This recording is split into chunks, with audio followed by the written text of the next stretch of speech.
Eno Kyagulanyi asinzidde n'asaba ebyokwerinda abakwata wamu n'okubuza abawagizi ba Nuupu okomya okwefuula kiso kya mbuzi ekirekerera omussi ne kitunuulira omubaazi.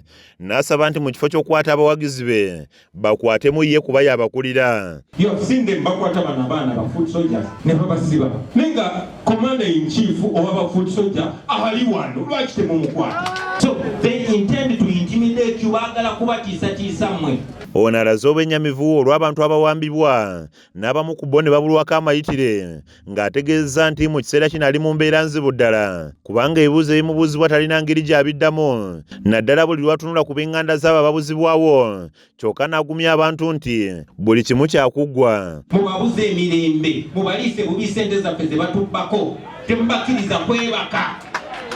Kyagulanyi asabye abanyigirizibwa okusa gavumenti ku nninga nga babanja abantu baabwe abali mu makomera mu bumenyi bw'amateeka. Bano abantu mbateekeko omuliro baganda bange. Otherwise they will not stop. They don't stand for anything legal. Ssaabawandiisi wa Nuupu David Lewis Rubongoya agamba nti bannaabwe bangi bazze bawambibwa okuva mu bitundu eby'enjawulo ng'olunaku olw'eggulo abakulira ebyokulonda mu Nuupu bawambiddwa ate ng'enkya ya leero ab'ebyokwerinda bayodde abantu 7. Kitegeezeddwako nti abantu baffe 7 bawambiddwa wano.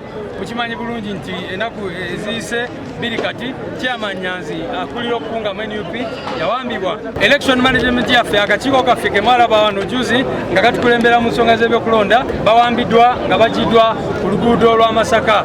Up to now teri amanyi wawe bali. Ye omuloodi wa Kampala Ssaalongo Erias Lukwago nga yakiikiridde banne mu kisinde kya People's Front for Freedom asabye abali ebweru babeere bumu okusobola okutuukiriza ebigendererwa byabwe. Waawo ne abakyali mu makomera tubongere essaala, tubongere obuwagizi ate tuleke bakolobola mitima nga tukola ebintu ebitajja ebyongera okubanyigiriza. Ono asabye abalwanirira obwenkanya obutasuulira bye bawangudde ng'ategeeza nti waliwo olukwa okuyita mu paalamenti olw'okuzza kkooti y'amagye era n'asaba banne okukirwanyisa.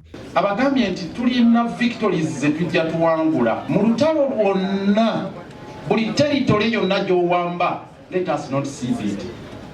Buli ka victory gwe nebolaba katono katya twongerekaku, we must consolidate all the victories. Kati twawangula olutalo ku General Court Martial nti kibadde kikanga baana kyamaanyi ekiri awo. Olutalo lwe tuliko kaakati Mwami Yoweri Museveni aganye okuziika omulambo gwe bayita General Court Martial. Tulina okulwana okulaba nga maiti gye bayita General Court Martial tugibulizaawa mutaka. Akulira ekibiina kya Alliance for National Transformation General Gregory Mugisha Muntu ategeeza nti bo ng'abali ku ludda oluvuganya gavumenti balina amakomera ga mirundi 2 bannayuganda mwe basiddwa nga balina okulwanirira wamu n'okulaba nga amakomera gano gasaanyizibwawo. Alabudde banna NRM abalowooza nti b'embeera tebanyiga n'ategeeza nti bano balindenga ebintu bikyuse era ng'abasabye okufuba okulaba ng'enkyukakyuka ejja ebabeerera ya mirembe.